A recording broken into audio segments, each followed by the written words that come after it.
Hey everyone, welcome to another edition of our PAD Lake Saver Hotline podcast. I am so excited to have my co-host here. Hey Douglas, it's been a busy day Hey, for you, howdy, busy week howdy. for all of us. Another happy hump day during the week. Yeah, that's why I love these days. It's always good Wednesday, and it's great because it's already been so busy, and we have so much more to come, even still this week. It's nice to have this meeting right here, smack dab in the middle of the week. So much accomplished and so much more to go. It's a good chance to separate the week and acknowledge what we've been through and look Yep. forward to what we got coming next. Yeah, and today I think Wednesdays, this hump day is always so busy. We have so many live broadcasts on our network on a Wednesday. We start out the morning with our Collateral Nation podcast with Dr. Kevin Morgan, pathologist, PhD in pathology, and PAD warrior and triathlete. And today he was talking a lot about conquering the emotional mountain of PAD. And it's something that you've talked about over and over and over again when it comes to peripheral artery disease, that it's an emotional roller coaster. And for so many people, they find out they have PAD sometimes years after suffering with leg pain, debilitating leg pain and leg cramps. And finally, they get the diagnosis. It's confirmed by a diagnostic, the ankle brachial index or the ABI test or a leg artery ultrasound. And then they have to wait weeks, if not months. And if you're in the UK, sometimes 12 months to actually be able to see a vascular consultant, unless you go to the emergency department. There it's called the A&E.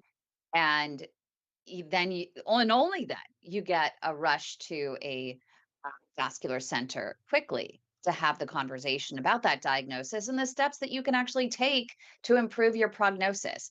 So, it's this emotional roller coaster, with people even from the very start, right? The reality is, think about what we all go through on a normal day,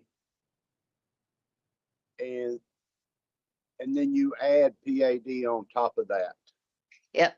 And think about all the different things that people out there are experiencing in life in general. A lot of times, we don't necessarily all have the perfect lives every day. And No. then you add PAD on top of that, and what comes with PAD, the roller coaster ride of emotions that you feel, doctor visits, hospital bills, Yep. the pain, and all the things that come with living with a disease. And we just have a disease that's different than some others that cost more than a lot of them combined. So there's that part where we have to be able to stand each every day and not give up and keep living Yep. and deal with the life that we live today. Not Yeah. necessarily who we were yesterday, but who we are today. And as Kevin said today, I thought the most pivotal moment of the entire conversation was one phrase where he said, "You need to let go of yesterday. Let go of yesterday. Whatever you used to be able to do, whatever life was like yesterday, you need to let go of it, because if you were doing great, what you thought were greater things yesterday than you're able to do today, well, that's not going to help your mindset going forward. So you need to let go of yesterday and start today." And starting today, speaking of today, Imelda is joining us. And so you might be able to hear her voice. Should we start singing happy birthday to Imelda? Her birthday was yesterday, and she is a Uh-oh. regular here on the Pad Lake Saver Hotline. And she's calling Well, in from happy Southern birthday, young California. lady. Happy birthday, Imelda. Happy Another birthday. year Thank you so around the much. sun. Happy birthday, Imelda. And Thank there's you, Beth. Beth. Beth, thank you for joining us. And Wanda is joining us. And Mike is joining us. Wow, we have people across the globe that are joining us today. If So, you're watching on YouTube, give us a shout out right there. We have our YouTube producer, Josh, who's right there. Make sure to like our video. Let us know you're here. Comment. Tell us who you are. Tell us your experience. And we'll give you also a shout out right here live on our Pad Saver hotline broadcast. But so great to see everyone. Imelda, tell us what you did for your birthday. Any good I went to celebrations? the All Globe Theater in San Diego, and Oh, fantastic. Tell us about that. they had a really goofy play. It was one of Shakespeare's earliest plays. It's completely a spoof, and it was called Comedy of Errors. It's I about remember that. twins who were separated at birth. They go looking for each other in these different towns in ancient Greece. And, How fun. I'm and going to they had Into the Woods this weekend, actually at the Shakespeare Festival in Ashland, really, Oregon. wow, how fun! So Ashland is it's cool. a week of Shakespeare. Well, happy birthday, Imelda. And so Thank you. it's kind of nice. You're not letting Pad limit what you're doing. You're out there living your life, Well, except my husband had to push me in the wheelchair, which is fine. You're adapting, right? and and I that's had what another we do every girlfriend day, isn't it? help me with that. Every year I want to go to at least one Shakespeare play. Love it. One of these take you up to Ashland for the Shakespeare Festival. You would absolutely love it. There's actually a hotel that's only a 3-minute walk, so it's not very far to go. And they even have a restaurant inside a hotel as well. So I can always give you the details later. So it's really easy for someone who has PAD or even advanced PAD to get around and not too far to push the wheelchair if you need a wheelchair.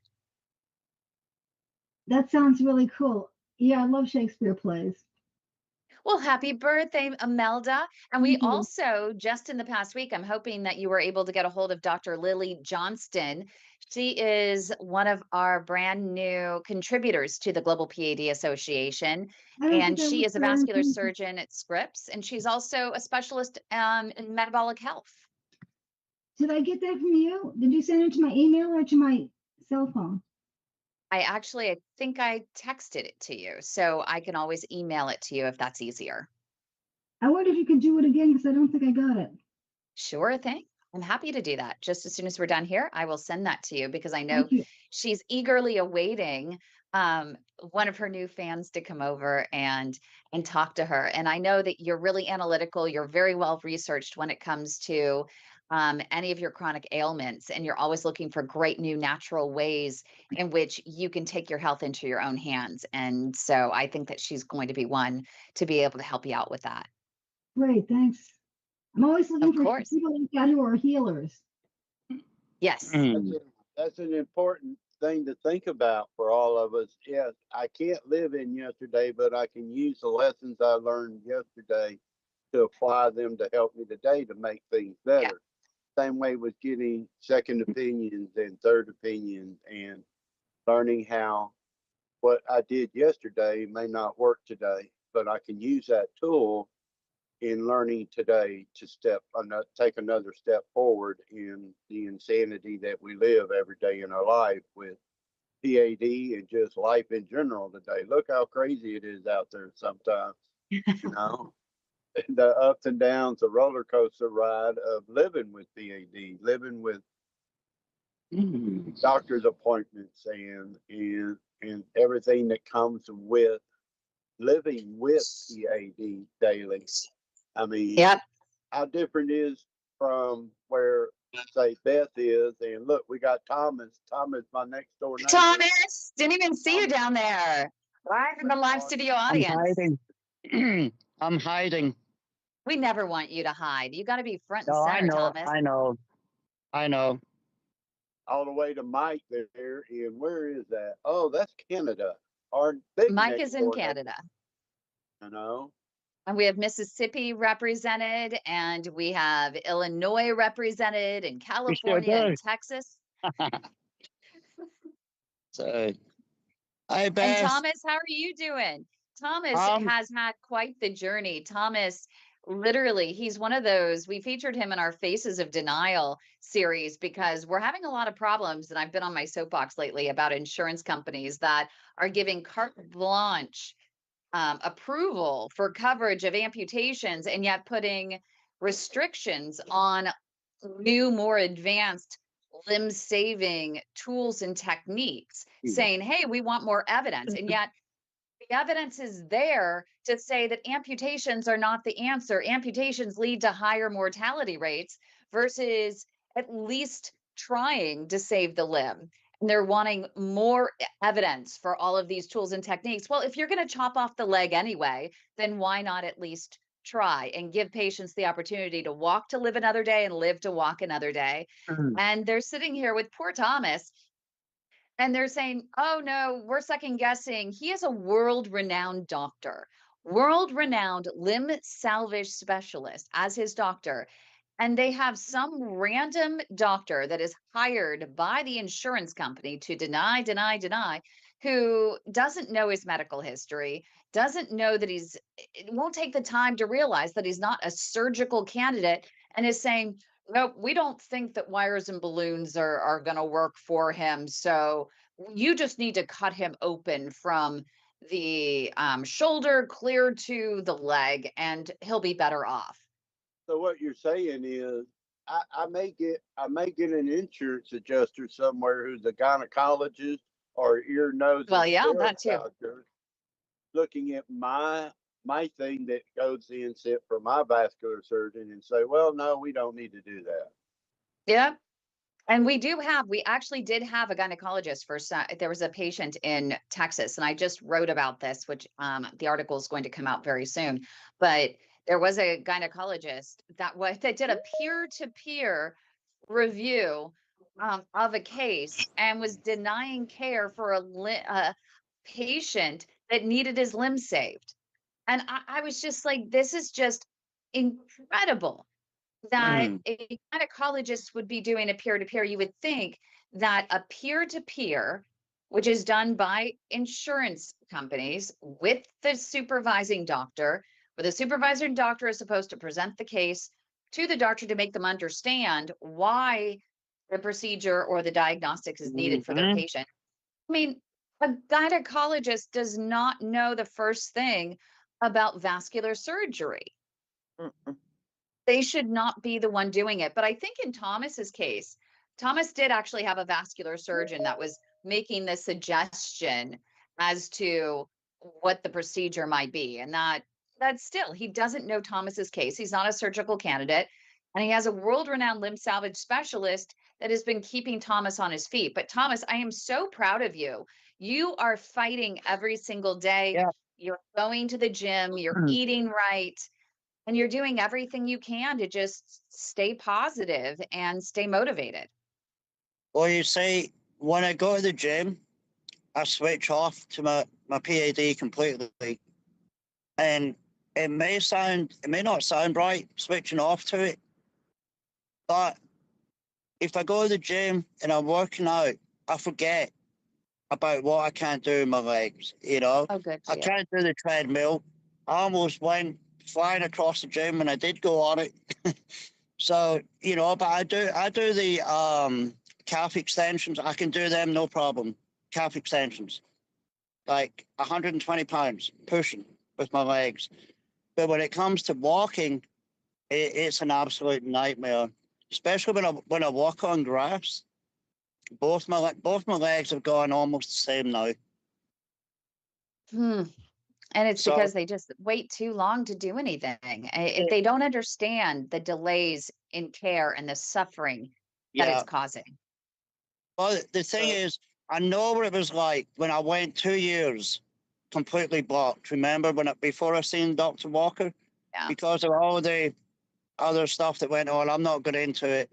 But Dr. Walker pointed out then, he said, Thomas, he said, you've gone 2 years plus without a 3% blood flow.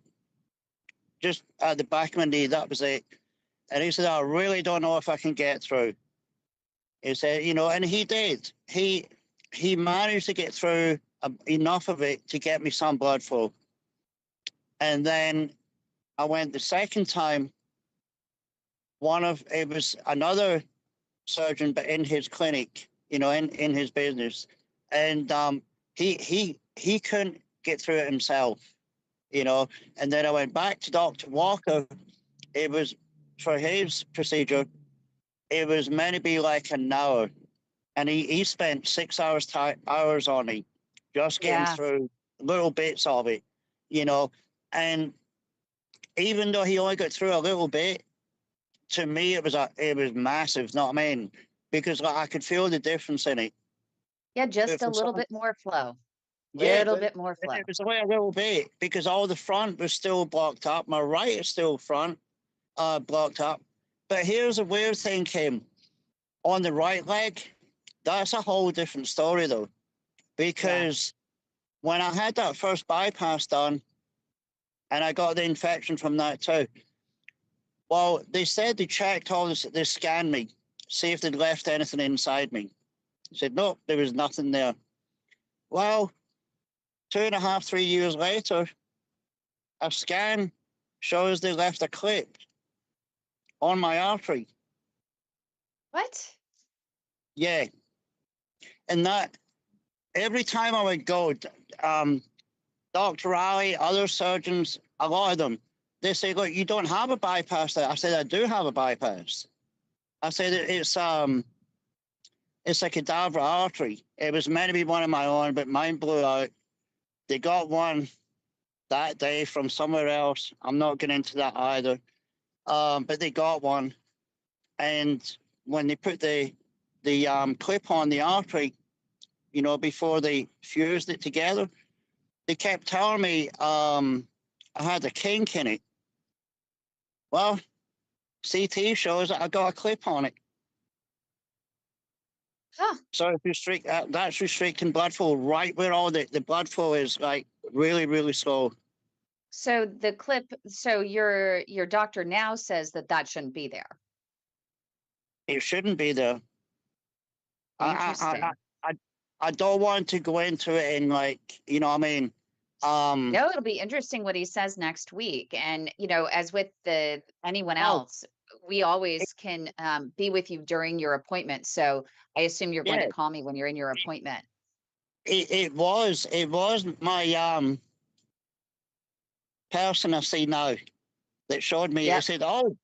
He said, look, there's a clip down there. I said, a staple? He said, no, a clip. He said, it stops the blood flowing when they fuse the arteries together. Yeah, so That's it was interesting. interesting. Yeah. But So Yeah. Thomas, So we'll see what they're planning to do. Go ahead, I've Douglas. got, think about I this, got a lot Thomas. of thoughts with that, but I don't know. See how it plays out. Yeah. What, Douglas? But think about this, Thomas, from when, like, say, you and I first met and where you are today in the conversations we've had. And I'm looking at the group with what Mike's been through, with what Wanda and Amaldo's having a birthday, and And she's Beth she's and she's Marina here. and Yeah, Dawn. and so I I know this sounds kind of ugly, but I'm just gonna be honest. Somebody asked me today about my recovery. I got 40 years clean and sober. They said, "How do you do it?" I'm gonna just be perfectly brutally honest. It's very easy. I take one step forward. I stand up Yeah. and I look at where you were a year ago, and now you're at the gym. Mike, Mike getting up every morning and doing yoga toes. Look at where he was when he started and where he is now. Wanda with her smoking program, where she was and where she is now. Look at what Beth has been through and where she is now, and how it's pretty simple. The only difference, I told him, the only difference between me and my recovery today and where he is one word: practice. I'm going to be honest. If we don't change our behaviors today, we're going to keep getting the same things. If I don't get up and do something different, I'm going to keep getting the same things, no matter what that looks like, right? Yeah. And It's pretty simple. It's the amazing stories that we hear here every day about where people were yesterday and where they are today and where they can be tomorrow by just Yeah. doing one step, by just getting off the couch and doing something different, by just saying, I can do this, standing up and saying, I can do this. Because Thomas Thomas and I have had some great conversations and where he is today. It helps me stand up and keep getting up every day and moving forward. Same way with Beth, same way with Mike and Wanda. And it's pretty simple, folks. If we keep doing the same things, what are we going to keep getting? Yeah. It's so Same true. results. So Yeah. Yeah, you where get the same results. There's they Dawn. going Hi, to Dawn. do it? I'm here. I was just listening. We love hearing you. It's so nice to have you join us. I know you've been through so much. You are such a fighter. Holy cow. No, that's what you have to do. You want to see Yep. tomorrow, you have to fight. Yep. There's not much more to it. And like Doug No, said, every day is going to be different. You just have to put your foot there and take the step forward and go. I've been And so proud of you taking, your health into your own hands and really just getting out there every single day. Nothing stops you. I mean, I mean, you have kids and you have, responsibilities, and it's hard you can't just sit home, right? You gotta I compartmentalize had, and go. well, I had a lot of people say to me, because like my cousin just passed away from, they said it was from a thrombosis. He threw a thrombosis Yeah, from pad during his surgery. And they said like, where the hell was I going? Jesus, hold on, because my mind just blew. Like, if we they were saying this. Everybody says to me like, oh, the difference between like you is like why you're so strong is because you have kids. And I came to realize the other day, and I always say it, I really don't think it's because of my kids. Yes, they're one reason why I keep going, of course, like one of the main reasons. But the other day I was driving down the street and I was by myself and I looked outside and the sun was like setting. And it was just like gorgeous. It was like bright, Mm, bright, bright red. And all the colors around it were like they were just beautiful. It looked like a picture, actually. And I was just so appreciative to even just be able to wake up every day. yeah, It's just, and be able to see that. And I think that's what keeps me going. Yeah, I have kids, so obviously I can't stop being a mother. I can't let my responsibility go. But I think a lot of it has to do with being able to wake up every day and live in another day. I think that's what keeps me going. So, like when people compare it, oh, well, you have kids. Some people say, well, I don't have anything to live for. Just be oh, appreciative that you can wake up every day and look yeah. outside, even if it's a gloomy day. You get to wake up and look outside when some people don't have that. well think It's about interesting. Dawn. Think about let's think about how many times before have we told ourselves we couldn't do something? Now think about this, like Thomas going to the gym for the very first time. The very first time he put a foot or picked up a weight and moved, compared to how many times do we tell ourselves we can't do something?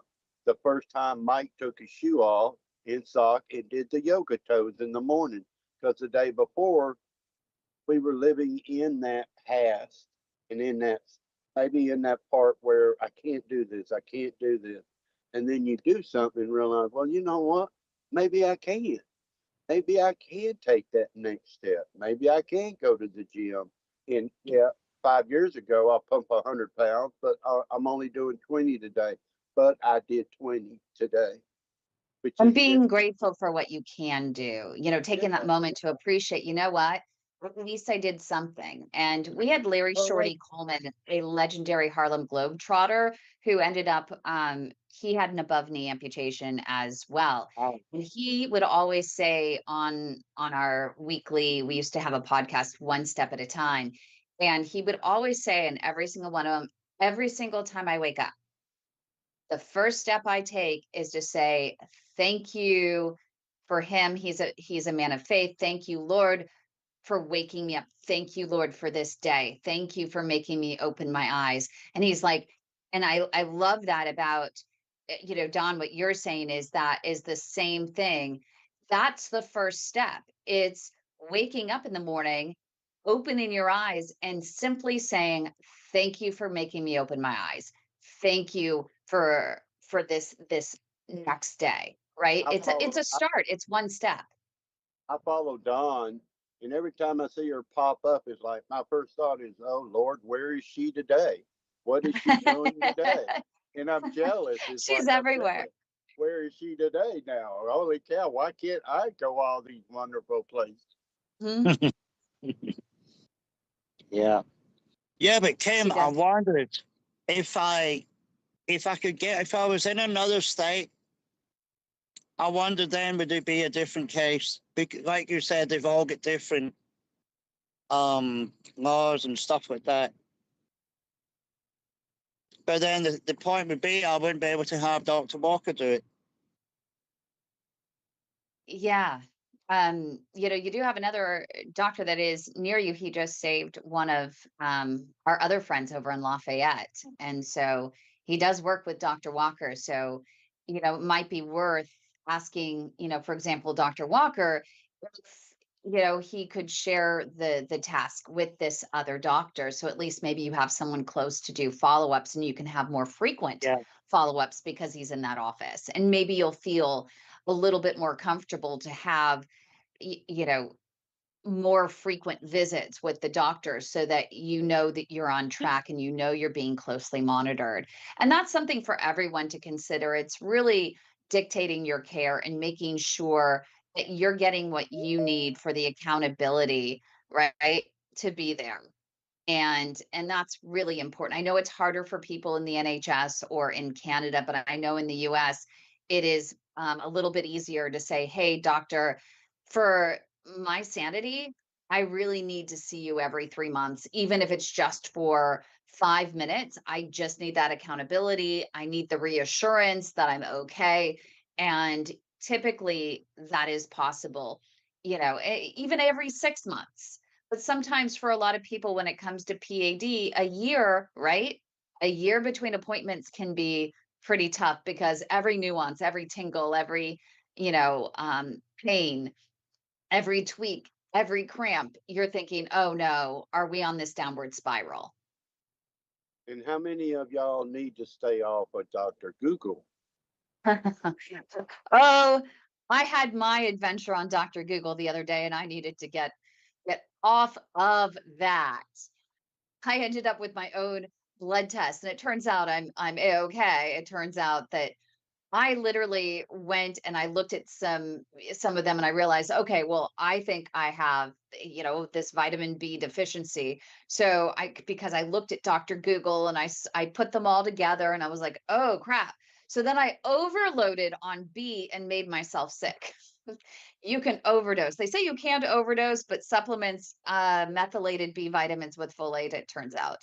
Is that That could is wreak a that little like havoc. is that like the You can overdose on water. You can Yeah, you overdose can on overdose on anything. water too. Yes, you Yep. can. yeah? Yeah. People don't think that, but you sure I can. really wanted Dr. Google today, but I did not.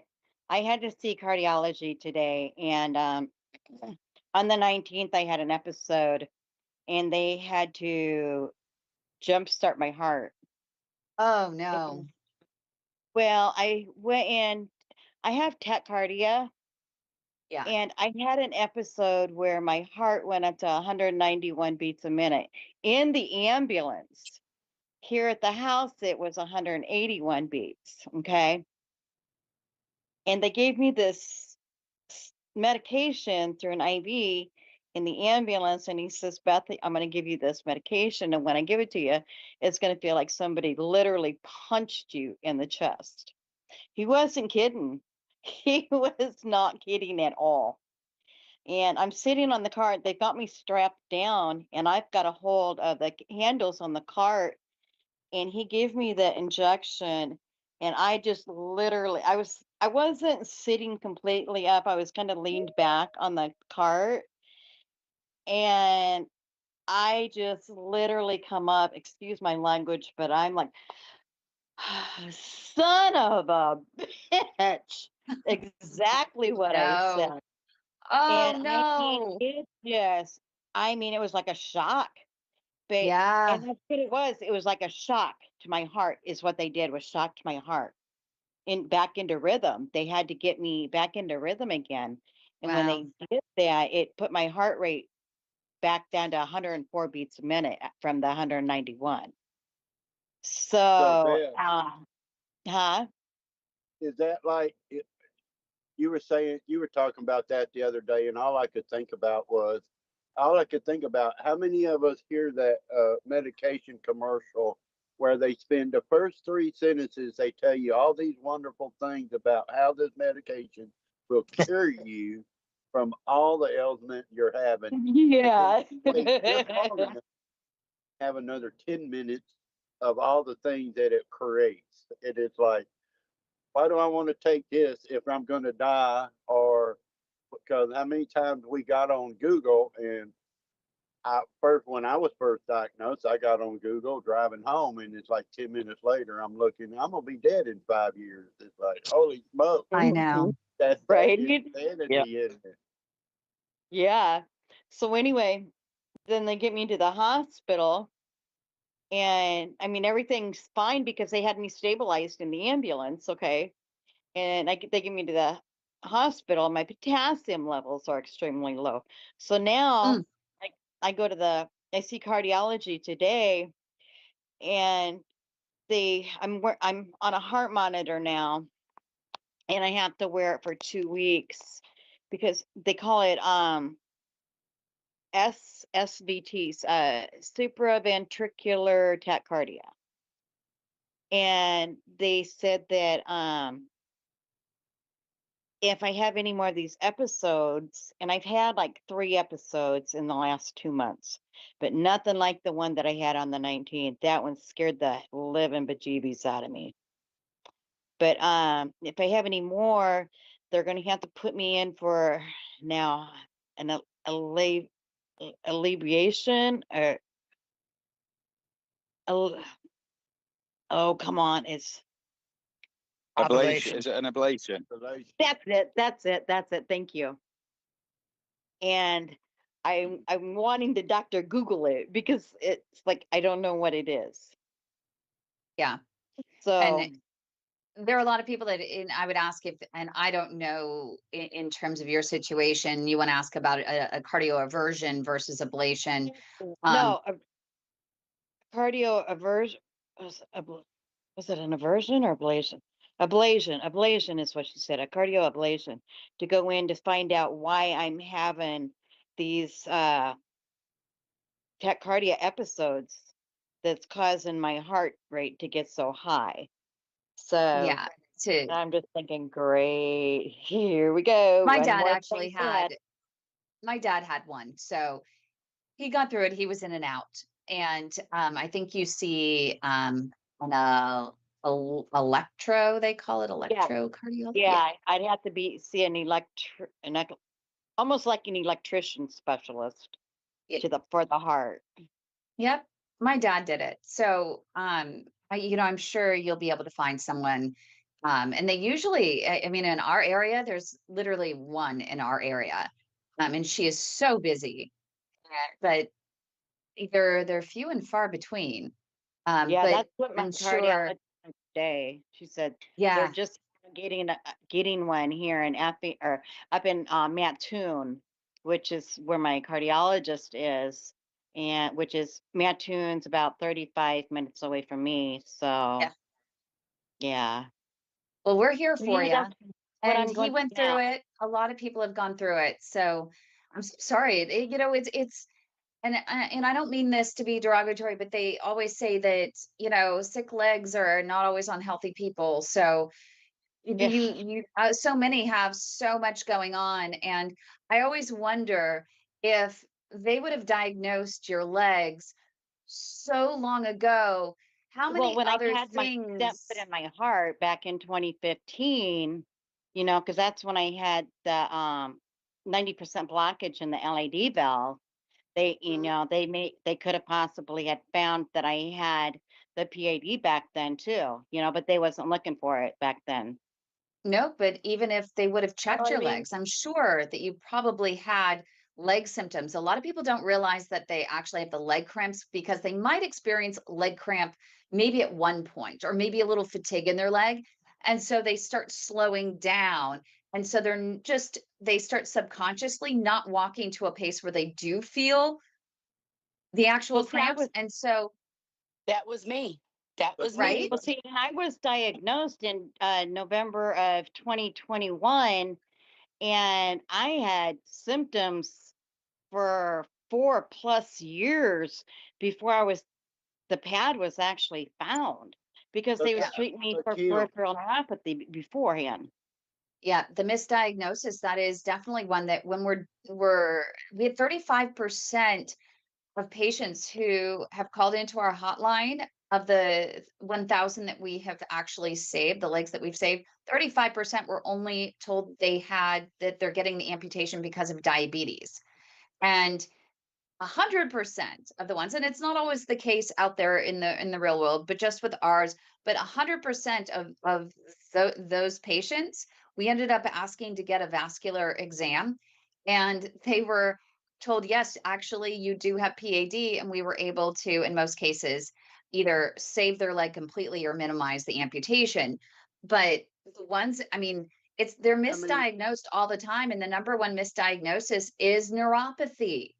Yeah. They keep telling people that they have neuropathy, and especially if they have Yeah. diabetes or they have a back issue. They said, "Oh, it's just neuropathy caused by your back or sciatica or something." Yep. They need to be checking for PAD. Yeah. I mean, I had a full blown heart attack. Had You're right. You stents, had the heart stents attack put in. before, I had a heart attack, stents put in 2 occasions, and nobody ever told me, let's check your legs. Never, right? never. Dawn, They I said mean, my cramps were because I was not drinking enough water, so I was dehydrated, and my ugh, cold feet was because I was anemic. But I wasn't severely anemic. I didn't have to take iron, so why would my feet be so cold all the time? That's Yeah. what I three was in told five for people, five 3 in 5 people years. who suffer I a was heart attack have 6 years. PAD. Yeah. I Yeah, was they literally go dragging hand my in hand. foot. And that's the first thing I tell anybody. You ever had a heart attack? Have your legs checked.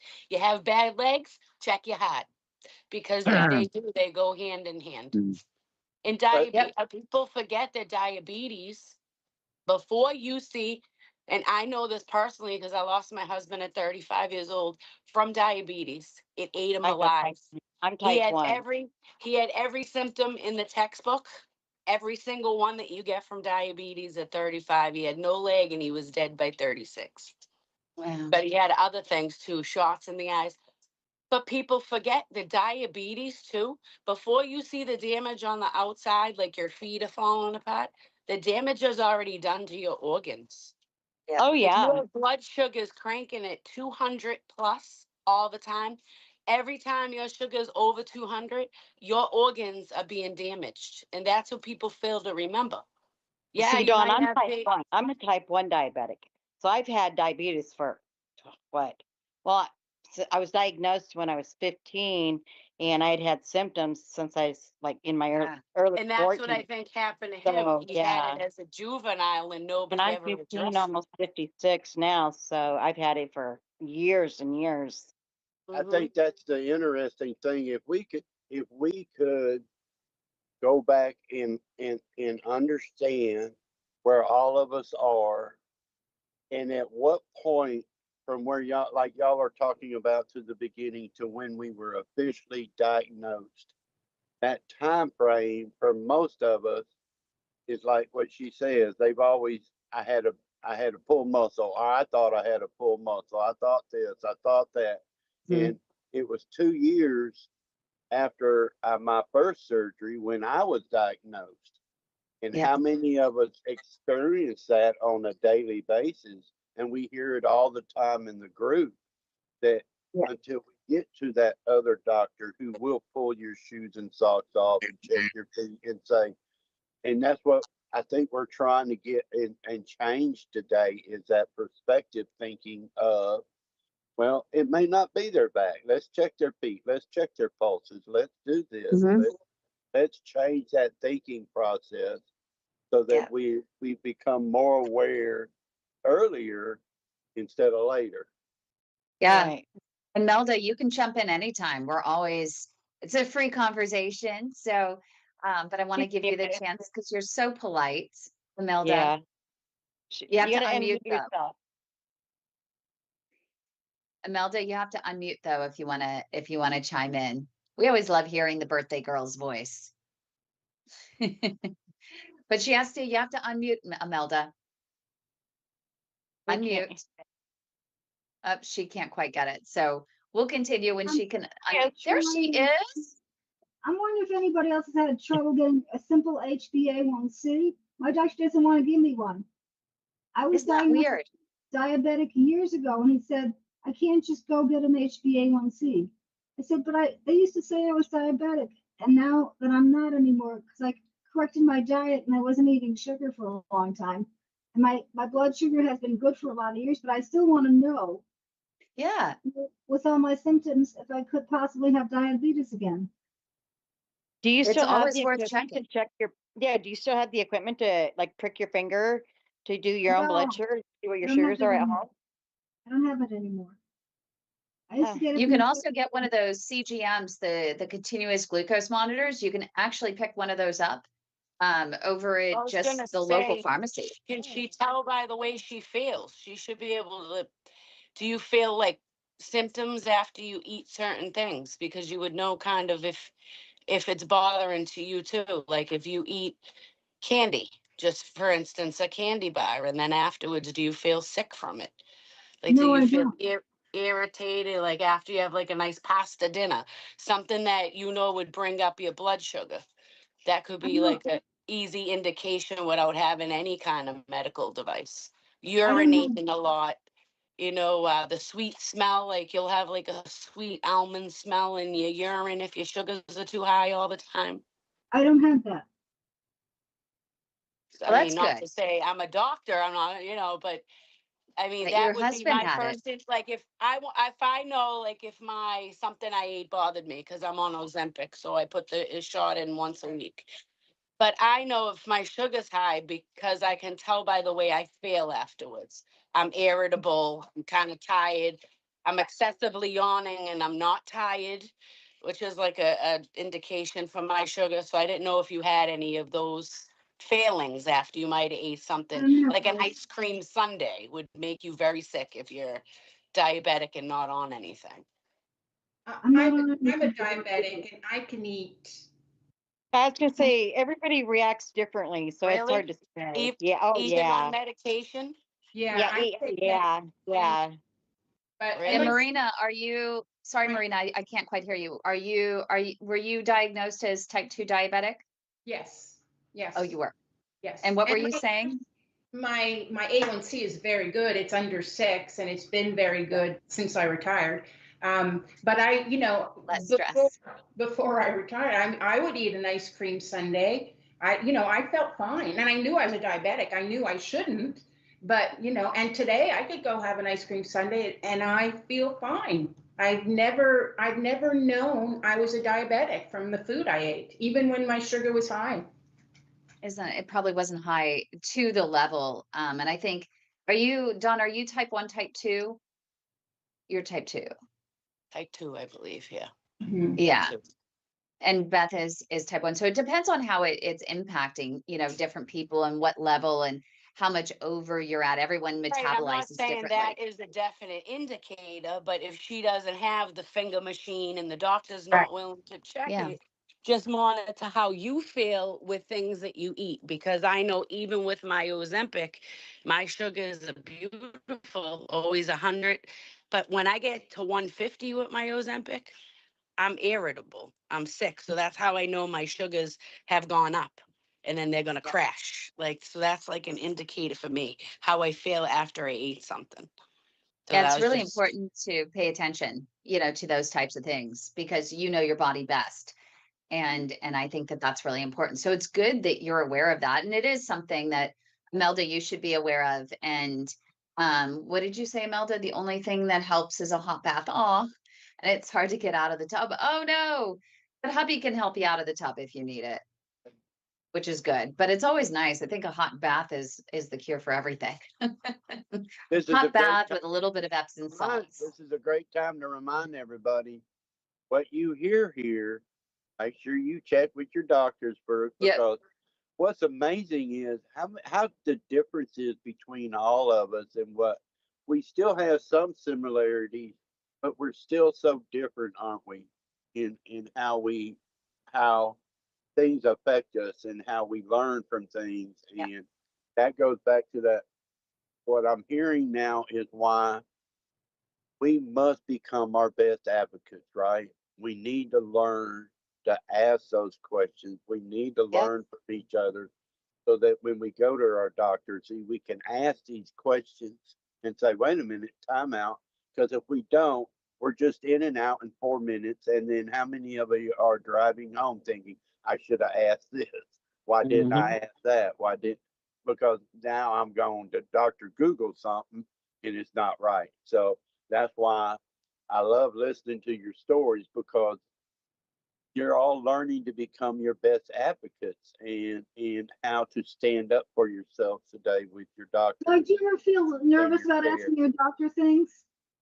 I feel sometimes I feel nervous and embarrassed about asking my doctor questions. And you know what? I think we all do. Even I do. Even I have moments when it comes to me, when it literally comes to everyone else, I'm a bulldog, but when it comes to myself, I actually do get intimidated by myself. So my suggestion is I always have an advocate with me. I always have someone else that is going to my appointments with me, even if it's just via phone. And a lot of times it's my dad, or I have my brother that is on the line, or I have a friend who's a nurse practitioner that'll just be on the line, so that if I get intimidated to ask a question, or if I forget to ask a question, they're always there. And we sit before I go in, and we go over what are the things you want to cover? What are your issues? Because a lot of times when you get there, your mind just goes blank because of the stress for the moment.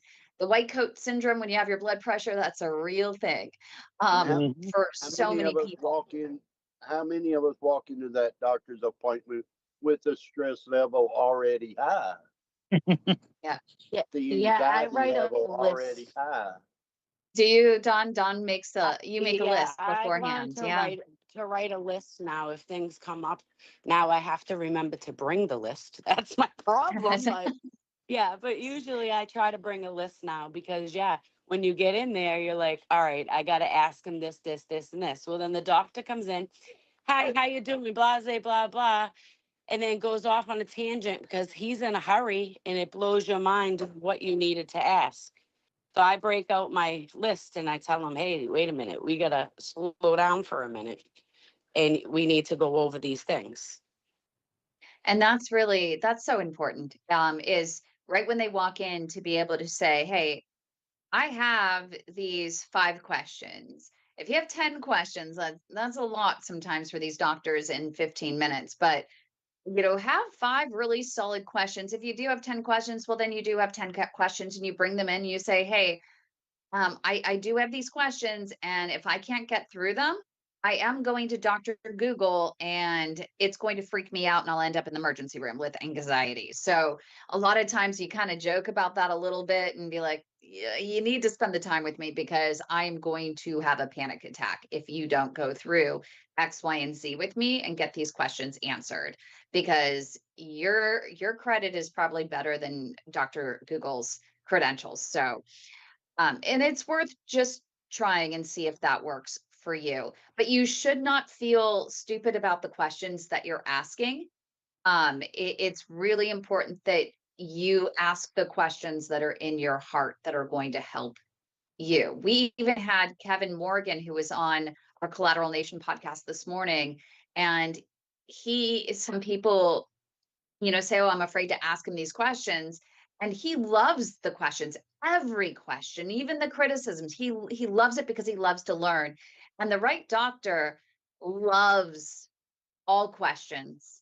And they also love to learn from you as well. So just take note of that. And if the one doctor is not working for you and you don't feel comfortable, then it's time to find a new doctor. And how many of us have made this statement? I know I have a couple of times. I know they're busy and I don't want to. Before I became a better advocate for myself, I remember saying, I know they're busy and things are going on and I'm not going to ask. Just going to go in and get out. We'll go in Yep. and get out. And Yep. I see our buddy Hines shaking his head in there like he has something to say about this topic. Hi, Heinz. It's good to see you. Yeah, long time no see. Uh, I I always write down my questions, as Dawn stated earlier, that and my cardiologist, and you know who he is, he answers Yep. all of them, and I ask tough ones too. Yep. Yeah. You're very So, well researched. And for those people that don't realize that are tuning in right now, do make sure you like the video and you subscribe to our channel here for more great content, because we have doctors and clinicians just about every day, at least 4 to 5 days a week, thanks to our YouTube producer, Josh, for helping to support this educational effort. I couldn't do it alone, and all of you for being here. But Heinz pretty much shows up for almost every single one of these events where we have a doctor or we have a clinician or we have some sort of expert, and he gets 30 to 40 to 50 different opinions on the same thing. He'll ask the same question over and over again and get the different perspectives. And so it's really great if you can take the time and show up for some of these live sessions with the doctors and the clinicians and the other experts that we bring in, the supplements experts and the diet experts, et cetera, et cetera. You can get some really fantastic information and be able to weigh all the information to help you make the most informed decisions or create the most informed questions to ask your doctor to see what's right for your situation. I wonder who created that statement. There's no such thing as a dumb question. Somewhere down the line, somebody said, Guess we oh, could Dr. Google that one. you know, Maybe That's someone something to originally Google. asked a dumb question and it wasn't dumb. You gotta look at it like that.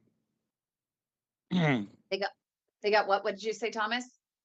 I was saying maybe it's because someone did ask a dumb question one time and it turned out not to be so dumb after all. Yep. We hear that all the time. Anyone want to you know, Google that one? I still do use Dr. Google a lot though. You Yeah, kind but of you know have how to to, use it. There's a way to use it. right? There's a I mean, way it to helps use it me more formulate effectively. questions too. Yeah. Yep. And Imelda is asking, if you have several diagnoses, how do you know which doctor to ask which questions? And that's a really good question. And the answer is to go to your primary care doctor and say, I have X, Y, and Z diagnosis. Which doctor am I supposed to ask, which diagnosis about? And that's really important. And I know, for your heart and for your legs, you can always ask a cardiologist. For your vascular doctor, it's, if you just go to a vascular surgeon, you can ask about vascular questions, throughout your body. They treat the whole, human superhighway except the heart. So that you can ask them. Endocrinologists are great for diabetes. But do you see what I mean? Neurologist, you have a neurologist that's for that other disorder that you were talking about the last time that we met. But your primary care doctor, they're supposed to be the gatekeeper. So you go to all these specialists, but they're the ones that are supposed to hold the fort together and help you to manage everything and make sure that you're following up. Usually if I go to my primary care the once a year, what they'll say is, okay, I can see that you have these diagnoses, right? And did you see the cardiologist this year? Did you see your gynecologist this year for that? Did you see the hand doctor for that? Did you see the rheumatologist for that? And they'll go through those with me. And I would assume it would be the same for you as well. And I know at least in the UK, you get discharged from your vascular doctor. So you have to actually handle everything with your GP. well, if you're going to get So imagine you go to 3 doctors. Generally, I guess sometimes you're going to get 3 different opinions, or they might be close, or there's, so if you get one that says, I want to put a stent in, one says, let's amputate, one says, let's start you on this medicine, you need to quit smoking, eat better, and walk, walk, walk. I mean, which one are you going to choose? Which one are you going to lean towards? Right. And And if that's you with show up, one if you show up diagnosis. for You a want visit, multiple. yeah, and the first guy goes, we need to amputate. It's like, wait a minute, hold on, time out. That's my leg. I need Yep. to You want to make run. sure that it's the right, diagnosis. But you know what, for many people out there, the amputation is the treatment, that there is, you can't help but do it. And that's really important to know as well. As you're out there, but we always suggest that you do get second and third opinions, no matter what your diagnosis, no matter what the treatment, as long as it's not an acute situation where your life is on the line. It's really important with any diagnosis and any planned treatment to always get the second and third opinion, and your primary care doctor should be able to help you manage that. You want to find those And, CLI and I fighters. don't think also you should never be rushed into making the decision unless it's, life and death. Because like Kim says, you could have a doctor say, let me amputate, or, and you're like, oh my God, let's do it right away. But if it's not life and death, maybe tomorrow, like Kim said, you can get a second opinion. Yeah. I would never rush into anything unless life and death is on the table. You're right, Don, because we hear those stories on the Lexaver hotline where Yeah. one Even doctor, he goes in through the groin, can't get through the knee. He stops doing what he's doing and he says, well, we need to just amputate. And from what we know now, well, wonder why that doctor didn't think about going through the foot or through the ankle and trying to clear it out instead of just going from one thing to an amputation and without getting another opinion about, because how many times have we heard those stories about getting somebody to a CLI fighter and 2 days later they saved their leg because they went in with another technique? And how many doctors do we hear that don't know a lot of the new techniques to save the Yeah. legs today because they're busy or they're all kind of reasons about. And I mean, it's like cars. We're like cars sometimes. Remember we worked on a car all day today, had to take the whole engine apart to change an air filter in one of the sockets. And I remember sitting on the fender 20 years ago and changing spark plugs in 20 minutes. Now you can't even change a gasket without tearing half the engine down. So the technology, and Yeah. think about, all of us understand this. When we started with this group, think about the technology that we know today, the things Mhm. that we're learning about what they're doing out there now. Imagine swallowing a pill and that pill going down and floating around and somebody's able to track it and see all this wonderful stuff. 20 years ago, could we have imagined what they do today? I was Yeah. at an Echo last week and I was watching it and we were talking about that. She goes, I've been doing this for 25 years. And I remember the technology coming out and how it has changed the medical field and how we look at things, how we think about things. And we Yeah. see it every day with the new technology, don't we, Kim? Yeah, we do. And I mean, even from when Dawn and I first met, the technology, the learnings today versus a couple of years ago, the world of PAD is evolving so fast. And insurance companies can't even keep up to be able, and the evidence can't keep up, you know, to try and support the innovation, um, because it's a lot. Um, and everyone's presentation of PAD is just so different. There are some similarities, but everyone has, different risk factors and different types of plaque and things like that in different locations. And there's just a lot. And And that's why we always say to make sure to not just get a second and, or third opinion in this. Sometimes there might be some different, mm, there's some different red tape at some hospitals versus another, that might slow down the adoption of innovation. And so it's really important that you end up going outside the facility, and doctors understand. The good doctors will say, heck, yeah, if you find something different, fantastic, let me know about it. I want to learn in case I don't know about something.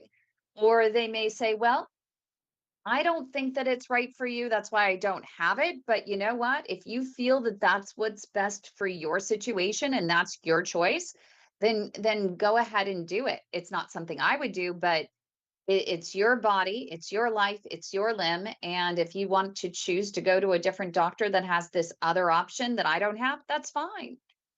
No one should get their feelings hurt. The great doctors do not get their feelings hurt. They are so, there are more patients than there are available doctors. I mean, 30% of hospitals have notices out there looking for vascular surgeons. And so there's not enough to go around. I mean, there's not enough doctors to go around. There's plenty of patients for them. So they're just not they shouldn't get their feelings hurt if you go somewhere else, because that just means someone else is going to get in to see them that wouldn't have been able to see them or have something done if you were there, I at just least had in the this right thought, timing. this crazy thought. What did we do 20 years ago before we had Dr. Google? What went through our minds back then? We were told something, and you either had to open a dictionary or just trust. But now we have something that at the fingertips we can go to, and if you type in PAD, it's going to pop up 1,888,000 websites. Yeah, And there you go. it's so true. I don't even know how we research. I can't even remember how we researched. I think I was too young back then, before the internet, to really think about researching. I mean, you could go to the library, but the library was not up to date with what was new, what's now, what's next, unless you picked up a medical journal inside the library, and there you would find, some of the newer options available. But we When's are the so last time? blessed to be in right now. When was the last time you rode your bike down the street to say hello to your neighbor or your friend down around the corner? When's the last time we wrote a letter to somebody to say, "Hey, I miss you"? And how easy it is now just to click a button and there they Yep. are. Look at where we are right now in this little group. We got one side of the country to the other side of the country to the great Mhm. state of Texas. And look how easy this is for us to get together and share and laugh and tell stories and share our experiences. It's interesting you mentioned a letter. I actually have Amish cousins in Pennsylvania, so we still write letters back and forth. Oh, cool. Isn't that interesting? I Yeah. absolutely love them. Yeah, they're great. They're distant, of course. They're not first cousins or anything, but they are in our family book and Mennonite? heritage, and Are they Mennonites or actually Amish? Are they in they the are Mennonite? no, they're full Oh, everything. wow. Oh, wow. Yeah. But what's funny is they knew more about when they came, they took a train out here to come visit us. And when they came out to visit us, they knew more about our television set and the remote control and the cable than we did. So it turns out that when How they're back funny. there, they do visit, right? They do visit people. They're they know a thing or two.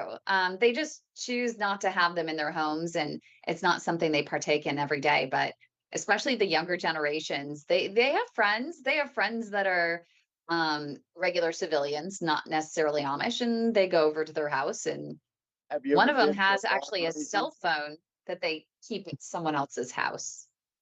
That's funny. A barn They just raising? can't have it in theirs. You ever heard of But What that? The barn raising? a barn barn what? raising? You know what barn raising is, right? Oh yeah, I've seen it. I've seen it. Where they where, lift the barn and move it? yeah, about Yeah. 100 people, 100 guys have 4x4s under this barn, pick it up, walk 5 miles with it, put it in another pasture.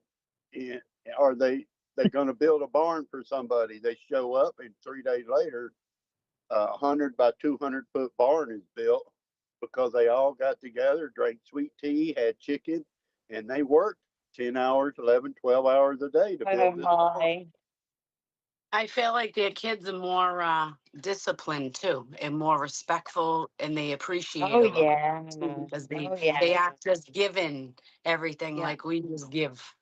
I watch the show sometimes. I know the shows that they have is like could be a little off, because it's a show, but yeah, I appreciate some of it. Like I would love to have like gardens like they have and be able to like Oh just yeah. everything from my own, from my own land like that. It'd be Yeah. nice to not have a cell phone and a TV and a game station and an iPad and About an not having to hour look for a north charger of, everywhere. yeah, about an hour north of me, there's some Amish towns and they have Amish grocery stores, and the prices of the groceries are cheap. I mean, it's phenomenal. The Really? grocery stores are just amazing. I love going up north. If once in a while, some people will come and pick us up and take us up there and go grocery shopping. It's just amazing to go grocery shopping in the Amish grocery stores. Yeah, you And they can don't get a, have the pesticides and stuff. I mean, at least our yeah. farms that Well, our family you has, they can don't go use and get like, pesticides. yeah, you can go get like acorn squash, for like 50 cents. Okay, like one good size acorn squash, or you can get like a big cantaloupe for 50 cents. You can Shoe get, fly I mean, pie. oh, what? Shoe fly pie. That's what the Amish in Pennsylvania make. What's that? Shoe fly pie. Yeah, what is that? And I have to say hi to Bobby, who's joining us on YouTube. Everyone, shout out to Bobby. He's watching us on YouTube. Hey, And Bobby, what is shoe fly pie? yeah, That's what is one of that? the pies that the Amish makes. I mean, I can't remember what's in there, but I grew up about an hour away from Lancaster, so we saw their horse and buggies and So their shoe fly lifestyles. pie. And So as a yeah, it's a woodworker, classic recipe. There's no shoes. It's spelled Shoo, and there's no flies in it. I don't know why it's called a shoe fly pie though. It's with a sweet, gooey filling and a crunchy browned sugar crust. They do like their Well, sweets. I bet you because of all the sweet. Yeah, it must be like a pie Yeah. that attracts them, so they call it the shoe because you're always going shoe fly, shoe to get away from it. Because I would think that brown sugar or whatever, that sweet gooey, would attract a fly. Oh, and I'm yeah. pretty sure We'll most of have to y'all look can it up. see, We'll have to look it up because there has to be a story behind it. I'm a Yeah, if someone woodworker. wants to grab a I Google. know I'm looking it up. I don't know if anyone's like me because now I'm gonna look it up because I'm interested to figure that out. They're And we I have woodworking never Bobby knew. that has specialties. a question. Yeah. Just, I Yeah. want to get Bobby's question here. How do you know that a bypass has actually failed? I don't know if anyone here has had a failed bypass. Yeah, I know. That's what I'm thinking. So Douglas has had two bypasses that failed, actual bypasses that failed, the aorto bypass and the axillary bypass. So you, from a firsthand experience, I can give the normal signs and symptoms, but I think he wants to know Well, from your I'll make it experience. clear. Ready? Right above my right chest, down the middle of my stomach, into both legs. I want you to take a garden hose and pinch it off at the top, pinch it off at the bottom, and fill it with water and stick it inside of you, right underneath the skin. Mm-hmm. That is what mine is. It goes right above my right boobie, down my stomach, across the top of my groin, across of my groin into both legs. And it is a solid piece of tube. that is 100% blocked, and it's like a water hose that's got full of water in it. And they Yep. had I to do that can't wear stuff? blue jeans. I can't wear certain things because it pokes me. I can't drive long distances because when I sit down, it pokes me. It pokes me in the groin and in the right leg. I feel it every day, all day long, 24 hours a day.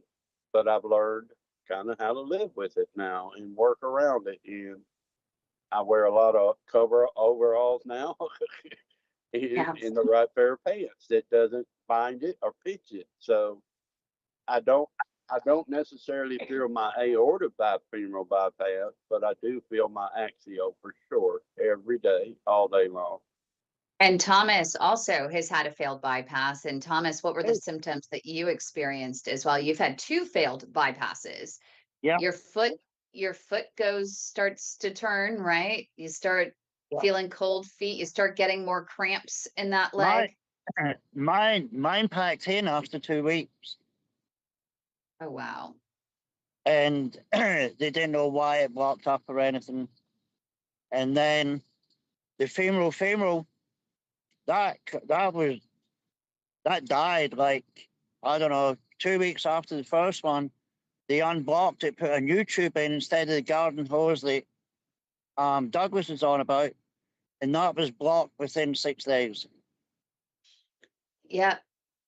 And so So it feels as though, and especially with a fem, pretty much, I mean, both legs are going down at once. You're feeling cold feet, yeah, you're feeling it's, numbness and tingling, and then your toes start turning. Hopefully, you can catch it before your yeah, toes start turning colors. But typically, you start feeling, you go from, okay, I think I'm feeling better, and then suddenly you start feeling those leg cramps again and your foot goes cold. So it depends on where you're at, Bobby, in terms of how far away from when you had the bypass. It could be an acute situation, or it could be something that is more chronic, that it's starting to block, so you're starting to feel less and less flow over time. So it's definitely something that you need to, if you're even questioning it, you need to go and get a leg artery ultrasound soonest. That's really important. You can also call our Leg Saver hotline at 833 PAD legs, and we can help make sure that you can get in and get that ultrasound soonest. And if there is something going on and it's not acute, then we can help you maybe get a second opinion as well, because not knowing your situation, we don't know what other options or the reason for the bypass initially. If they had tried a lot of minimally invasive stuff, if they went in through the groin and came down and came up from the bottom to try and tackle a blockage, I don't know. So we'd have to talk about that to see if we need to facilitate expedited care. If you can do it on your own, great. If you can get through to your doctor to get in soonest, if you think there's something serious going on, never, ever, ever hesitate to go to the doctor. That's really important. So, yeah. And Douglas is showing that's the axillary bifemoral bypass that he's showing you right there. You can see the tube over there on the corner. So that is considered a Hail Mary bypass. It is rarely done anymore.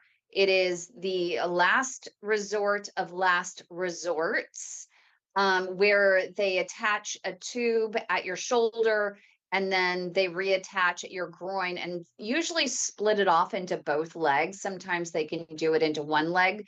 We even have someone that has it clear attaching to her foot, which I had only seen this one time. So yeah, it's a pretty serious bypass, and we always suggest that if your life is not on the line in that one moment, that it's really important that you do go get a second, even a third opinion from what we call a CLI operator, critical limb ischemia operator. Critical limb ischemia is the most advanced stage of PAD. And then there's also the different acute, and that's typically where it's immediate limb and life threatening. So, but the critical That limb ischemia, you want to make sure that you have an advanced operator. what And I Bobby showed is you writing. What? Go ahead. But I Go ahead, told you, Douglas. it's the perfect reason why we need to get second opinions. I had that done before I met this group and met Kim. If Oh, okay. I was wondering. Yeah, that was the before. But you know what's interesting I have a is if question you get about the that. right, yeah, sure, what I'm if you saying if is, but if you go to the right doctor, we were able to the doctor was able to bypass those bypasses. but what He I'm was able saying to go in and if I restore blood flow in the regular artery. saying is, What I if wanted I to know knew, is, if I knew now Yeah, what I knew then, I would have said, time out, hold on, let me get another opinion. yeah. Because that doctor did not believe in doing anything else. That's only what he knew.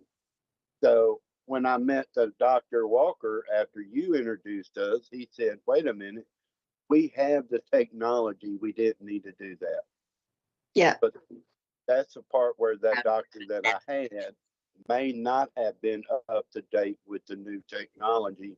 And I should have said, hold on, time out, let me get another opinion. And then I could have probably not ended up with that, but because I could have gotten with a good CLI fighter who Dr. Z out of Houston would have went, he did what he did after I had it. Yeah. And who had a question? Was that Wanda? Mm-mm. no, it was Dawn. No. Oh, where's Dawn? Hi, Dawn. Yeah, I just took my face away for a minute.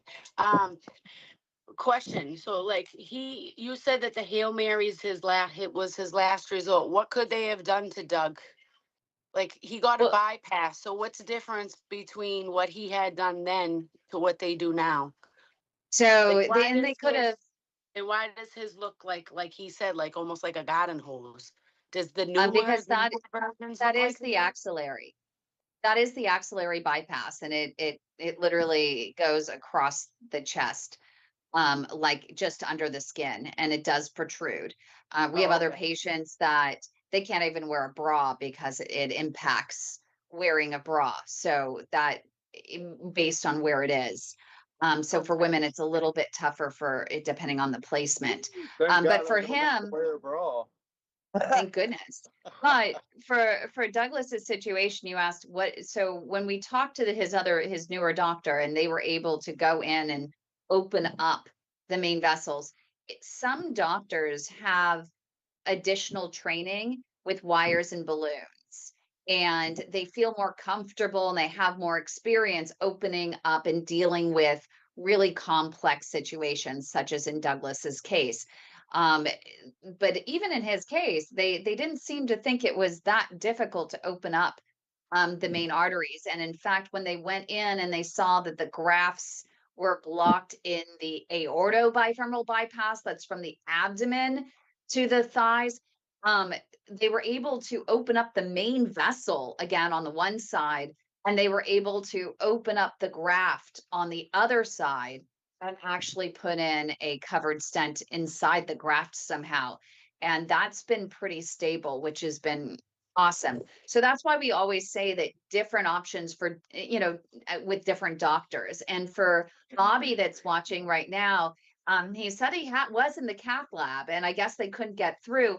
But I'm curious, Bobby, did they only enter in through the groin and try to come down and open up the blockages from the top? Or did they also try coming up from an entry point in the foot or in the calf and come up?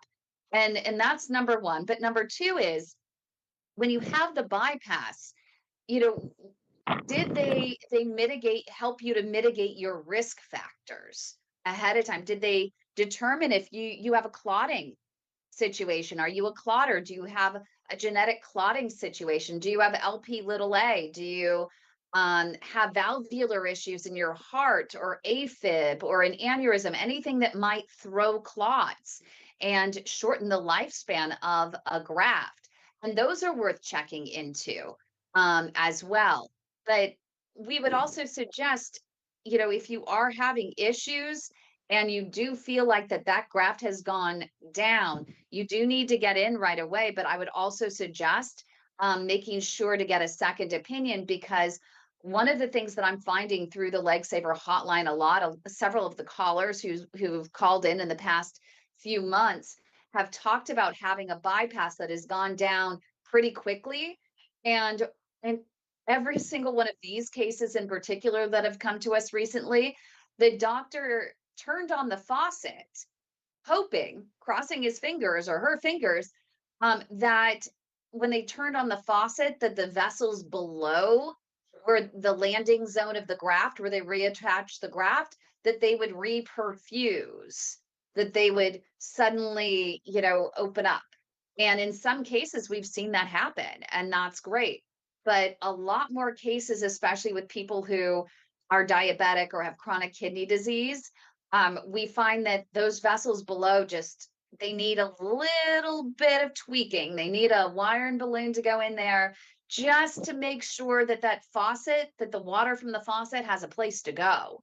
So it's worth asking the doctor to say, hey, how is the plumbing below where the graft is reattached? Does it look good? And if it doesn't, then I would definitely get a second opinion from a different doctor that has more experience with those smaller vessels below the knee and can open those up. But I also have to say this, on my part, I believe that my doctor just thought this was the easiest thing to do instead of spending more time. And I know that sounds Yeah. harsh, or I don't really care. It does. That's what I believe is that when he called my brother that morning and said, if we don't do this bypass, he's going to lose his left leg. And it was just wham bam. And 2 hours later, I was done with the bypass and in, or however long it took. But I just believe after talking to him afterwards and learning what I learned, I believe he just thought instead of spending another 3 or 4 hours in surgery trying to get through, I'm just going Yeah. to take an hour and do this bypass and move on. Because later on, I asked him when it failed, he said, "Well, I had one job to do: get blood.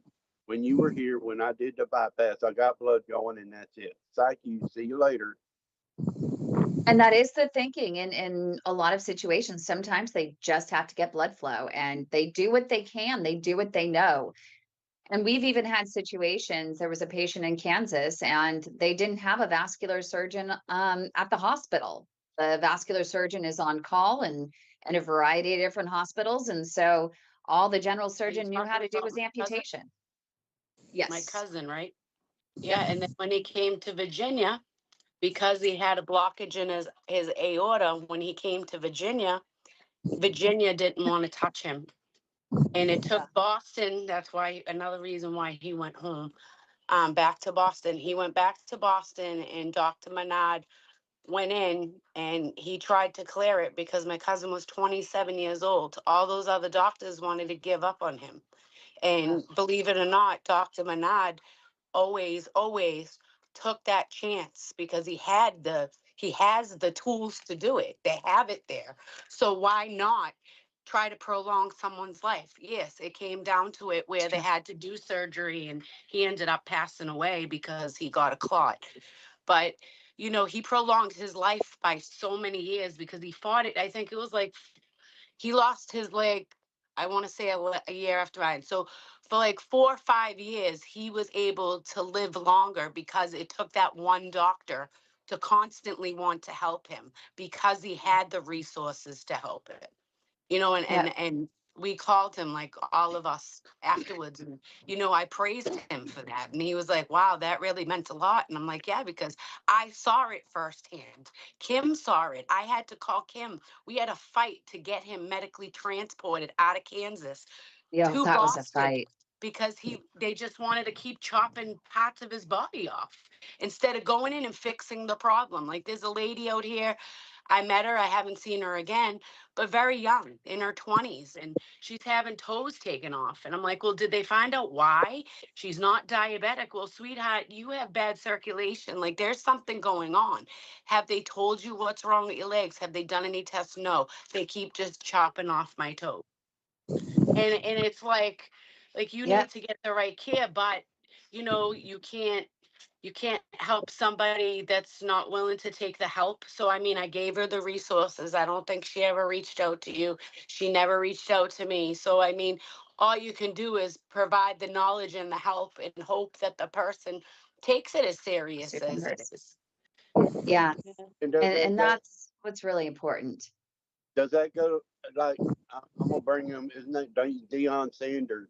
When I first saw the interview with him the first time, that one doctor on there said, "Oh well, he doesn't have this. Maybe you can walk or do this," and it was that nonchalant attitude about PAD is more deadly than how many cancers. But look at how cancer is out there. But how many times? When's the last time you saw a PAD commercial? I don't think you do. They're not out there.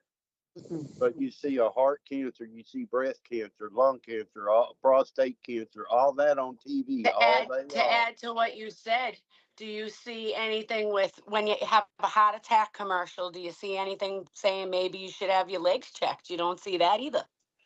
No, They actually show a commercial up here. I've seen it. They show it's a smoking commercial and they Yeah, from talk, the CDC. Yeah. yes, they talk about how cigarette smoking had affected this lady's life and she's got a peripheral arterial disease and now she suffers from kidney disease also. Yeah. Yeah. I'm glad the CDC is doing, they have quite a few different ones and they all mention now there's I think two or three of them that they Yes. mention PAD, which I think is fantastic that they do that. And that's just what Bobby is talking about on YouTube, that he has smoked, he's diabetic, he's a little bit older, and now he's on blood thinners, but he had several blood clots in his leg. And that's why I really want to make sure if you can call Bobby, our Lifesaver hotline, once we're done here. And either Douglas or myself will make sure we try to grab the phone quickly so that I can help, maybe help you get expedited care and make sure you're getting the most advanced care that you can. And you might have the head doctor, the head of the facility, but maybe that facility was not one of the select ones that a new innovation from a brand new company has selected to be a part of their trial. Or maybe there's a lot of red tape in the hospital. So we're a little slower to adopt, or maybe they adopt it. Let's say if it's a university hospital, they have so many different technologies that they're adopting, but they have to have standard teaching protocols, to be able to teach their fellows how to do just the basics. So maybe they're not using all of these new tools and techniques all the time because they need to just get them the basics of balloon and roto-rooting and a stent or basic bypasses. So you really do need to get a second and third opinion to explore what other options are available. All the time. I mean, if I could probably have each one of you talk about a brand new technology that we've been talking about, whether it's the hijacking of a vein from the calf and rerouting blood flow into the foot, called a deep vein arterialization, or DVA.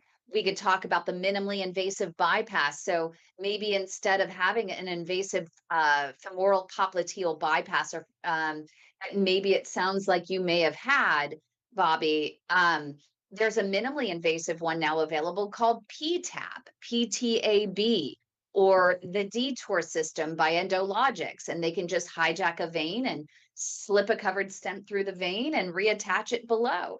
It's minimally invasive through just a pinhole entry above the knee and below the knee. And then you have the retractable stent by Reflow Medical that is now available below the knee blockages, and even a dissolvable stent that is available by Abbott. So all of these new technologies are available if you need them and you're in advanced stage PAD and you can't walk and you're being awakened at night by leg cramps or a wound that won't heal. So I got second, third, and fourth opinions. so we're all going to get why together. would you want, can I ask, why would you want a dissolvable stent? Like, what would A they use for dissolvable that situation? So over time, the body is less likely to attack it. It's made of a material that just kind of absorbs into the body. And so it's better than having, they claim they're still working on all of the studies, but they're having great results, um, with those versus regular stents for below the knee. So you would have to keep I don't, going in and having it redone? yeah, I don't No, think I'd do that. it's actually, it lasts for a long time. It's over time that it dissolves. Oh, I wouldn't want So that, because I'm Wouldn't one of I want the, think, that. I'm one of No, the exceptions. It would dissolve the next day with me, so no. We'll go with the long lasting stents, thanks. I'm with you, Dawn. No, I'm with you, Dawn. Yeah.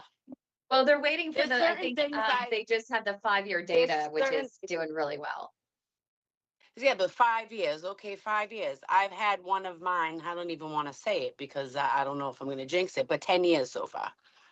Oh, So, that's in your heart. You're talking about in your heart. right, so those aren't Okay. like the No, these are same for type below of your knee. things. Oh. These are for below your knee. But my thing too, right, if you or you got a dissolvable stent, isn't it more dangerous to keep, like, say it kept failing, would they keep trying or they would just go to a different one? Because isn't it dangerous to keep going into the artery so many times? Yeah, and that's why. So there's a 5-year data on one of the dissolving stents, and it says it's demonstrating long-term safety and efficacy, with low rates of reocclusion. So that's pretty good. I mean, I just didn't that's longer understand than a lot of stents out there for the why you would want to legs. go with dissolvable. That's what threw me off. Like, why would you want dissolvable? Because if there was a chance of it not working, you'd have to go back in, which gives you a higher chance of damage to the area, infection. You know what I mean? Like, I don't know why they would want to go that route. I just didn't understand the scientist way of thinking. Maybe you said Yeah. maybe because of allergies or to whatever, somebody might have had a reaction. I don't know. So they Well, tried a leaving nothing different behind. product. Stents really aren't that durable in the legs. For the most part, they have a lot of trouble with them just reblocking because they are, you move, there, and it versus in the heart. And so Okay. there seems to be a lot of trauma in the area. The one issue that I heard, we have to get another doctor go on. We did do a full interview with Dr. Ramon Varco, who is a vascular surgeon in Sydney, Prince of Wales Hospital, and he led the study for Abbott and their dissolvable stent called Esprit. And so we have an hour long. I need to go back and listen to it again, because they did come out with the 5-year data that seems to show safety and efficacy long term with it. But one of the issues that he did mention was that, at least at the time, and I don't know if this is something that they're fixing, is because you can't see it because it's bioabsorbable. That's become a problem. If you go back in for yet a different problem, the doctor doesn't see it, doesn't even know it's there, and that could cause issue as well. So um, it's something that it's worth talking to your doctor. I know that your doctor has used them before, and so it might be worth talking. And she's also used the retractable stent.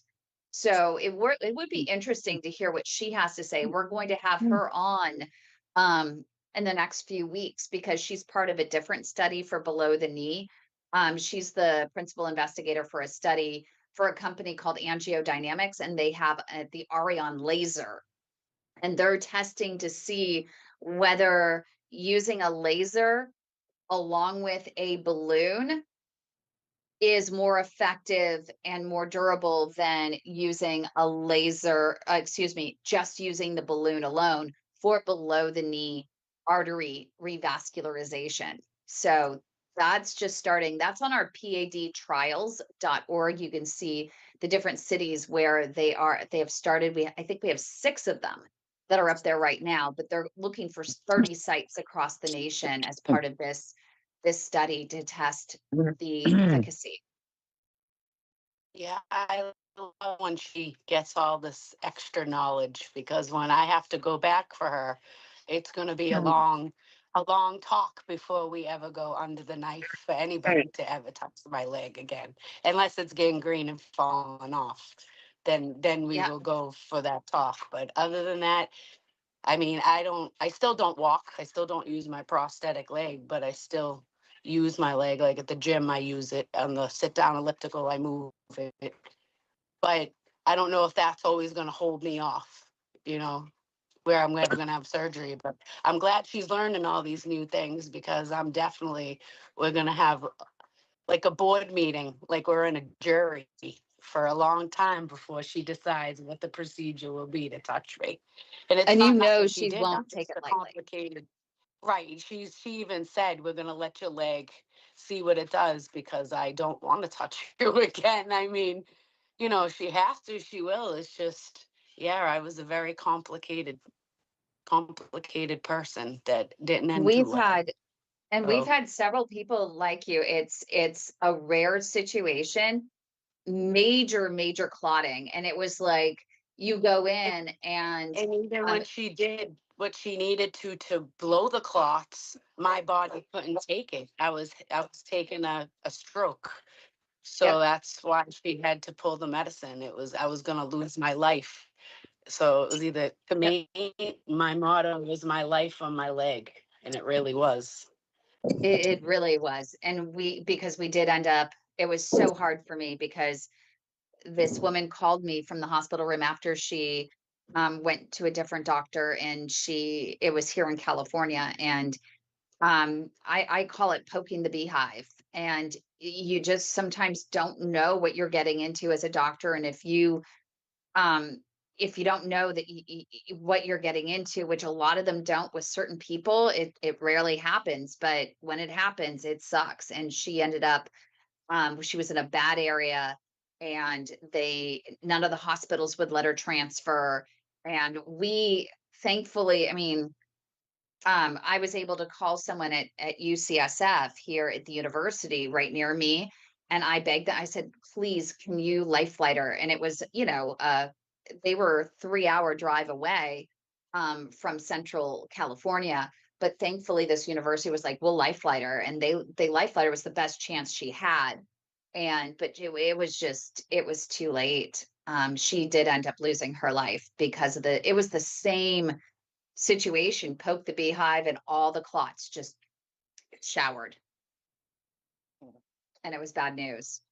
So it happens, and it sucks. And there is no answer, for that at this point. They're still looking for it. I know your doctor is doing extensive research now on anticoagulants and antiplatelet therapies, and how to best customize it for individuals, because right now you have standards, but what she's realized is that, especially for women, it could really vary, and you need to do frequent blood tests to see, well, are they effective on you as an individual? So So why don't we just make our own commercial? Well, everyone show up at Kim's house Friday night. She's gonna make a lasagna and a good salad for us, and have vegetable lasagna. some drinks, and we'll just make our own commercial and put it out there. Are you flying us out That there? means I'm going on Yeah, I'll vacation. take I care was of just that. gonna Y'all say, hang I'm on. going to Y'all hang California on. I'll take finally. care of that. And, California, here I come. Well, it's Hey, wait, California, the Right? tsunami, all that tsunami stuff's all I done was and just everything gonna out say, there, all that right? stuff's all done, right? Yeah, it's so funny because Dawn was the only one who cared. I got a nice text message from her worried about me. We aren't that far from the coast here, but Oh, don't be supposedly like that, because everybody else cares. Wondering I how that just was was like, going oh out my God, there. all my friends in California, and I have well, she's not blood cousin, but we grew up together. She lives in Hawaii, so she was my first one. I'm like, where are you yeah, she and was closer. your girls and husband? They had to climb. But did you see that crap about Oprah Winfrey? Mm. yeah. She would not Yes, open she up would not her open her she would road. open up her land so people could get through faster.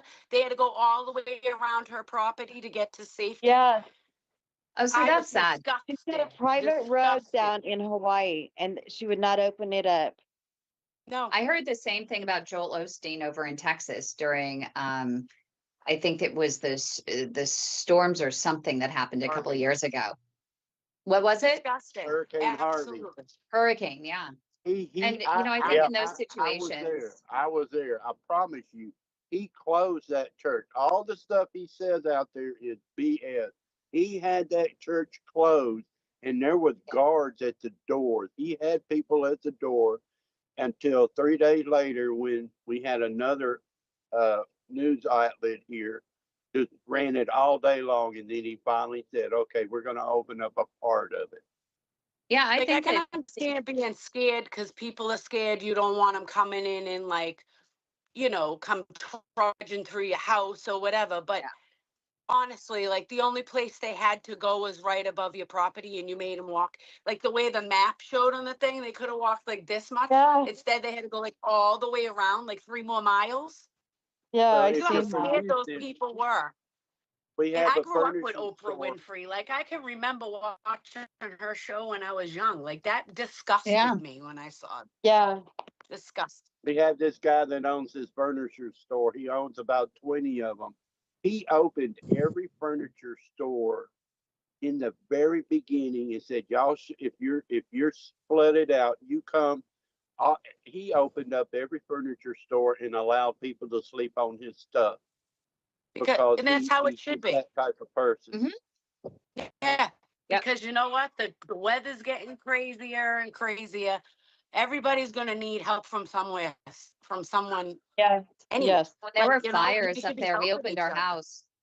I had people sleeping everywhere in my house when we had the fires that were over here, and I mean, we had suitcase, we had boxes stacked up for months, with people that ended up staying here, and that's just what you do. You all have to come together, and everyone has to figure out ways in which we can help one another, through these tough situations. And I think that's so Also, important. That's why I'm so thankful about all of you guys being here as well and supporting one another. I mean, it's the same thing.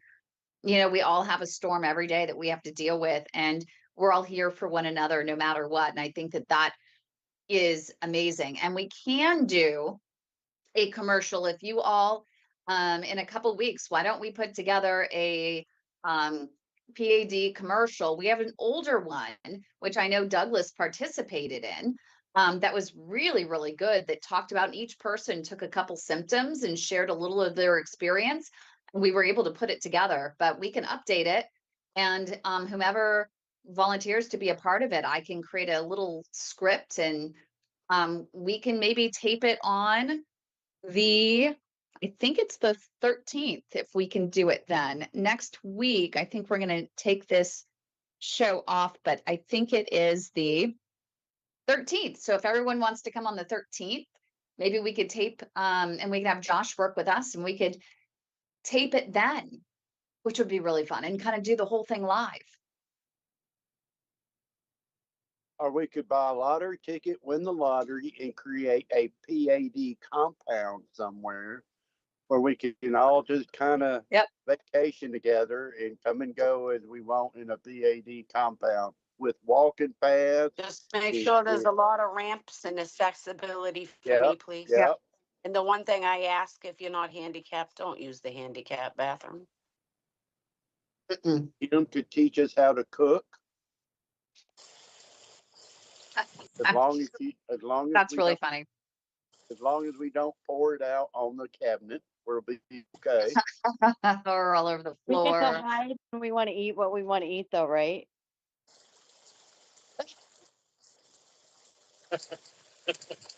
How's We this? will have a little. I'll eat We will have. healthy. I'll I eat mean, we healthy. can as eat long like as I that don't look have back. to. we can eat healthy, but we get to hide when we don't want to, right? They're going to be little Debbie. No bars spitting in your today. napkin. It's Can going I to be bring good these? food. Oh, look at there. Oh, Someone What? has some Chips Ahoy and it's not on screen. So those of you watching, Who had I'll let you chips? guess who it I didn't is. say they were mine, but She didn't can we say. bring Nope, you something? didn't You say. have to, I'm sorry, as a woman, you have to have a little chocolate once in a while. Once in a while.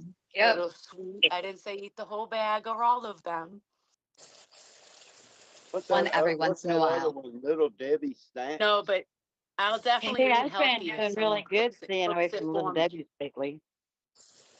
And they're You guys good are with bringing up hilarious. my blood sugars. They're good with bringing up my blood sugars too. Well, with a type 1 diabetic, you do need to sometimes to throw a little sugar in there and you have to balance it out, right? Yes. And how But you many can have times at night? healthier sugars. How many times at You night when can, you but get on with sometimes you Kim? just have to have that cookie. You Yep. just have Yeah. to have the cookie. And I don't do it with milk. So I just have a couple of them, not the whole package or whole sleeve. I'm This surprised is Kim doesn't have popcorn in her hand right now. Oh, I actually, Uh, you didn't see it. I do. I've been watching her. there it is. See, It's my popcorn is my healthy little if nervous you eat it snack. right. My little Popcorn cheat. is healthy if you eat it right. I I I my dad just hand popped it. My dad just hand popped it. Popcorn's Yep. healthy if you eat it right. If you eat it right. I I like to add a little bit of it's my conduit for my olive oil, and I get that kick you in the throat olive oil from Anfora Nueva in Marin, and it literally it's high in antioxidants, and you can feel it in your throat. So I put it over my popcorn, and it just mellows it out a little bit. And so at night I have a little bowl. That was kind of a big bowl that he gave me today, though. I'm gonna have But I vegetable probably won't soup eat for all of dinner. it. You're gonna have Probably Beth throw a what? couple to the dogs. You're gonna have Beth what?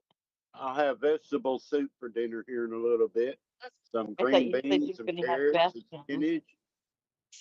Got some broccoli in it, and a good piece of chicken.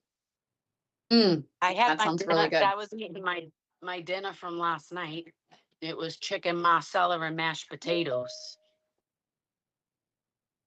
Mm, that sounds really See, good. that was my meal from last night, and I only ate a quarter of it because I don't eat a lot.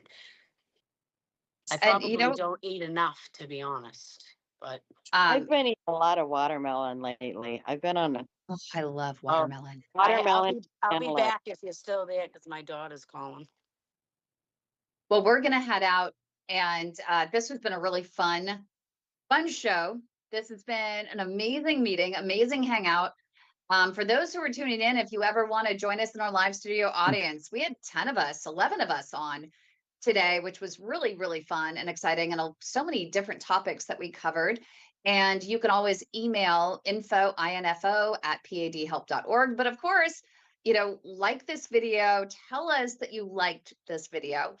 And also make sure to comment, subscribe to our channel, and get great content and get notified when we are live every single week. So thanks everyone for joining us. Thank you to my amazing co-host and our YouTube producer, Josh, and Beth and Marina and Dawn and Thomas and all the folks that were on earlier. And thank you, Bobby, for tuning in via YouTube. And I'll be on standby on our Leg Saver hotline at 1-833-PAD-LEGS. That's 1-833-723-5347. Thanks everyone for joining us.